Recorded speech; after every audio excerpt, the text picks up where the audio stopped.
Hey all, just a quick video here. I just wanted to show you the power of a $3 flat belt 80 grit from Harbor Freight. $3 for this bad boy, and an angle grinder.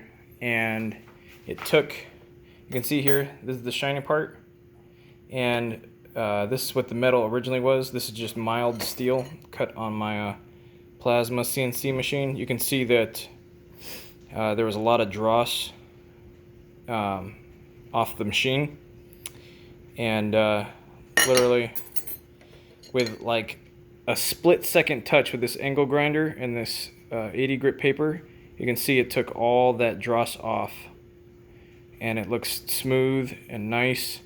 I mean, just a split second. I stuck this thing in the vise and just hit it with this angle grinder for like less than a second, and all this stuff came off. I mean, this stuff was hard. I tried using a orbital sander to take this stuff off, and it was really rough.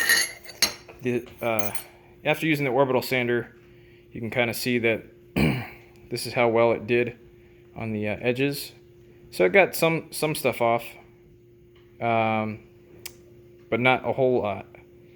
But with the angle grinder and that flap disc, 4-inch flap disc, 80 grit, I mean, that stuff came right off, and I barely touched this. Literally like a split second on these edges, and sparks were flying everywhere, and all these edges came off.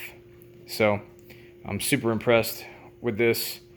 I got to get my setup better so that way I can do stuff. But I mean, even if you're just trying to polish, I mean, I wouldn't recommend this for polishing because it's really intense. But I mean, you can see the difference between the regular mild steel and after the flapper disc hit it for like, oh, I don't know, like a split second. And you can see it's just a Warrior flap disc, 80 grit. It is for metal, but this is $3 from Harbor Freight, versus if you go to Lowe's, these are like $14. So save yourself some money. And man, these angle grinders, this is impressive. So anyway, just a quick one.